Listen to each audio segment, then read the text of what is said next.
This is a nature video, which consists of still videos of different points around the lake. You will hear the natural sounds that occur in the background. On top of this, I'm going to be reading 10 pages from the story called Lee. I wrote this story after seeing a TV show called Bicycle, and a movie called Teacher, and a novel, Rice. Rice impressed me so much I wanted to emulate it. I couldn't do it, but it was fun for me to try. Lee put down his head and was going to get some badly needed sleep. His teacher had left the room to take a break. It was common practice for students to rest when they could, but Lee knew he couldn't sleep. He was on edge. There was already a few students with heads down sleeping. A small group of boys and girls were wandering out to play basketball. Several groups of girls were talking at the back of the room. Some of the girls had chalk in their hands and were discussing what they were about to draw on the board. One of the girls, and a top student stopped and looked his way, but didn't seem to see him. No one else paid him any attention. Lee thought something was about to happen. Somehow, his being here was part of it. Was it God's will that he be here? He didn't know, but he believed for some reason that he should be here. Trying to put down his head and sleep was useless, although he was tired enough. He awoke this morning to the feeling that God wanted him to do something. What was it? He got up from his desk to wander around. This end classroom was on the 4th floor of an old wooden building, uncommon in China, and it shared a wall with an abandoned chemical factory. There were 4 exits, 2 to the main hall, 1 in front of the class, and 1 at the back of the class. But the opposite wall had 2 exits into the hallway that connected to the old chemical building. The one nearest to the far side of the building was blocked by teacher files. The other led into a hallway no one went into. Lee ambled toward it. Before he knew it, he was alone in the hallway. There was a locked door near the end of the hall that, if open, connected to the chemical building. Had he actually heard a voice, or it was just his own thought that he had to be here? His classmates, if he could call them his classmates, knew he was a Christian and left him out of many of their activities. He didn't mind that as much as he expected, when he recalled Christians were like aliens living in a foreign land, and they needed to remember that they were only passing through. He had always been like a foreigner from birth. His mother worked in a diplomatic corps, and because of the civil war in Yugoslavia, he was born there. The Chinese embassy was bombed, and his mum, who was pregnant, was injured. The surgeons operated, and he was born. Normally, she would have gone back to China. Now, although he had spent all but a week of his life in China, he carried a foreign passport. He still wanted to be included in some of the activities, but his classmates thought he was strange, not only for being a Christian, but that he even studied with them, as if he was in their class. He reflected on this. Sure, in his first 2 years of school, he attended school with his class, but in grade 3 and on, he attended an international school. His mother didn't trust the international school to be rigorous enough academically to prepare him for China's fiercely competitive school system. She used her influence to have him take part in the extra studies his fellow Chinese students did. Was it part of God's plan or his mother's that he was here? He had reached the door. Was it open? He put his hand on the knob and hesitated. He decided not to try it. Instead, he lowered his head and peered through the keyhole. At first, he couldn't make out anything, but his eyes adjusted to the light. He could see some boxes sitting on top of the laboratory tables. The room seemed to be full of goods. He heard his name being called. Startled, he rose quickly. Yu's head appeared through the hallway door, calling him. He wondered how much time had passed and sighed, speaking softly. "I'm coming." He had a pleasant thought. Yu is always the one to get my attention. I wonder if it means anything, or is it just because of her position? In the class, everyone was settling, and he was startled as he saw the political teacher ready his notes at the front of the class. Inwardly, he groaned. He had forgotten about this class. There was no break. Class was starting again. Those students who were leaving were just going to the washroom. Should I have gone? It was a worrisome thought, as the teacher could go on and on. He hated this class as much as everyone else in his class did. This was a very boring class and subject, and his teacher had a habit of going on and on over time. Also, the teacher paid close attention to Lee. He couldn't relax. If he did, the political teacher would call on him. He just knew it. Maybe, just maybe, he could daydream about you and keep an ear open to the lecture. Yes, that is how he was going to handle this class. One eye on the teacher, the other eye on you. The class began well for Lee. The teacher was droning on and on about their duties. Meanwhile, Lee watched you, who sat one row to the right and 3 desks ahead of him. He could pretend to attend to the teacher and watch her at the same time. He was in a reverie when he heard the teacher mention Christian missionaries. This teacher hated Christians, it seemed, but not without reason. Lee knew if there was a question now, he would be called upon.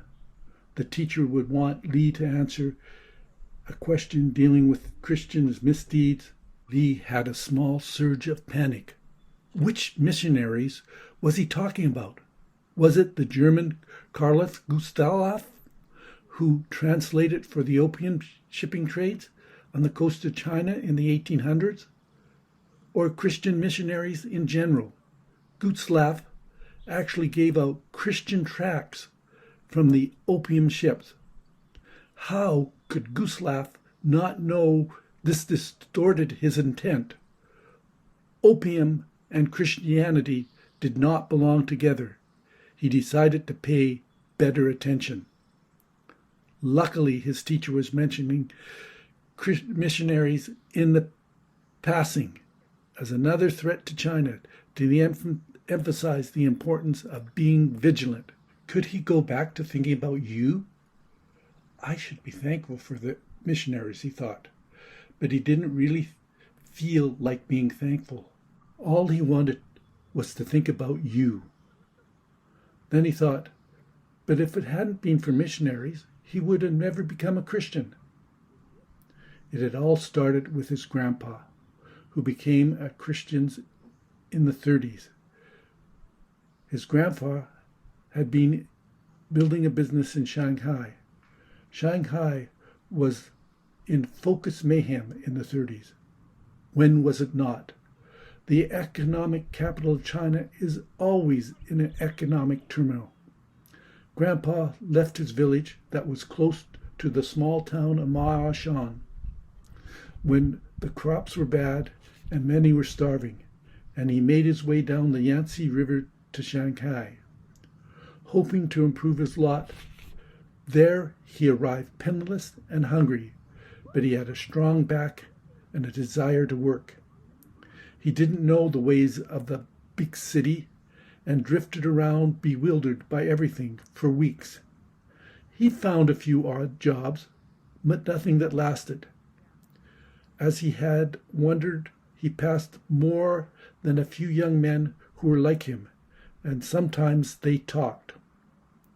One young man told him how he was saving enough money to rent a rickshaw, and then he would build a rickshaw business. This seemed a sensible plan to Lee's grandfather. He took the idea and put it into action. For several days, by taking a few laboring jobs and not eating, he was able to earn enough money to rent his first rickshaw. After all, what was a bit of food when a young man was building a future? Driving a rickshaw means long hours and is hard work. But Lee's grandpa knew how to work hard. He was faster than many of the drivers. That helped him get more and better fares. At first he thought driving a rickshaw was a good enough life for him. After a few months being close to other rickshaw drivers, he realized that the older men were driving rickshaws, made little money, and they drank and gambled that little that they had away. He wanted a better future and saw a way of making his future better. He could buy his rickshaw and not have to pay rent. Later, as he thought about it, he realized once he had run one rickshaw, it would be easy to save to buy a second and then a third. After all, didn't the owner of the rickshaw rental company have a warm shop and a family and 3 good meals a day? He cut back to 2 meals a day and had meat once a week in order to save to buy his first rickshaw. When he did, he decided he would continue by renting out his own rickshaw and rent one himself from the shop. He could then buy his second rickshaw even faster. It should have taken him 6 months to save for his first rickshaw according to his plan, but he was robbed 3 months into his plan. His 6-month plan became 9, but he completed it. He believed he would double his savings for his second rickshaw, but he didn't. He went back to eating 3 meals a day and had more meat more often. Plus, some of those who rented his rickshaw were hard on it, and he had to repair it at his own expense. Despite all of this, he had his second rickshaw in 4 more months. He was on his way. There were 2 more expenses with 2 rickshaws. One he hadn't thought about. He needed to pay for a space to store them, but his business was thriving. He had regular customers in the foreign section of town. He would go there early in the morning and wait outside their residence for a British man to appear, and he would take him to appointments. Although this British man did not pay as well as some of the other foreigners, he stayed with him because a young lady who sold vegetables on the street in front of the apartments had attracted his attention. Every day he made it a habit to buy something from her. He noticed that many foreigners and the wife of the British man always bought from her too. She often had long conversations with these foreigners. He wondered what they talked about. Most of the foreigners he carried couldn't speak much Chinese. Could she speak their language? Lee, are you paying attention? You should be. Why should we teach you if you're not going to pay attention? Class, do you think it's right that Lee spent his time daydreaming? The class murmured, "No, Lao Shi." Lee looked down, slumping, and he tried to look sorry as the teacher continued to lecture him. He knew this lecture would continue for at least 10 more minutes. One of the techniques Chinese teachers used to motivate students was shame. All the students could do was endure it. If he told his parents, they would blame him for not being a good student. But should he, as a Christian, just endure, or should he rejoice in being picked on? He believed he was being singled out and maybe even picked on, but it was not for standing up for his faith. Standing up for his faith was something he thought he should aim for. He knew he was not being diligent, and that's the biggest reason why he was being picked on. When the lecture was finished, he dutifully responded that he should pay better attention from then on. He knew he wouldn't, though. He thought, why did they have political lessons anyway? He hated them. The class hated them. He knew no one who liked them. He had even heard you and his mother make fun of political lessons, and they had to be the two best students that he knew. It was totally unfair. He knew his thoughts were amiss, and he was ashamed. He said a quick, silent prayer to the Lord, and then began to concentrate on the teacher. Soon the lesson turned to the Japanese and the atrocities that they had brought. Lee's thought wandered to his grandfather, who lived through those times. He fell back to his early daydream. Yes, he thought, in his dream, Grandpa was falling in love with the vegetable stand girl. He was too shy to talk to her, but he bought vegetables from her every day. He noticed that on the 7th day of the week, the girl was never at her stall working. He wondered if she went to visit her parents. Sometimes he missed his parents and his village. As soon as he had his business really established, he would go back and visit. At nearly the same time, he came to the decision that he would marry this girl. And if he were to do that, he would have to find out more about her. He wanted first to know where she went every 7th day. Maybe she went to the nearby village to visit her family. He decided to drive his rickshaw to the area of the vegetable stand on the 7th day in hope of finding where she went. After several weeks of staying close to the vegetable stand, he saw her. She was dressed in a good dress and strolling into a building 4 stories high, 2 blocks away from her stand. For him, she was lovelier than the finest clothes made that anyone could buy. A small number of Chinese and a few foreigners were entering the building too. He thought about that as he watched her for several more Sundays. He knew some type of event was being held. What was it? What was she doing where foreigners went? He knew he had to investigate. Lee heard music and singing floating down from the top floor of the building. Somehow he knew that was where she was. Their singing was in a foreign language. He thought it might be English, but that information didn't help him. Curiosity finally forced him to go in. He climbed the stairs, going upwards towards the music. On the 4th floor, the stairs ended, and there was a door. He quietly opened the door to view a foreigner who advanced towards him. This man was greeting him. He was puzzled. He didn't know this man.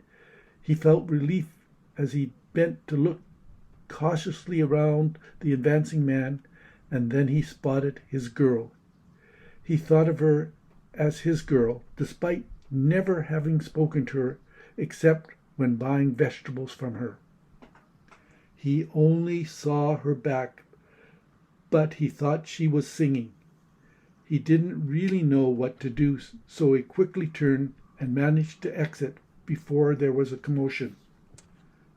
He wandered around on his rickshaw all the rest of the day, not even bothering to take fares. His whole day was spent on his thoughts surrounding his girl and what she had been doing.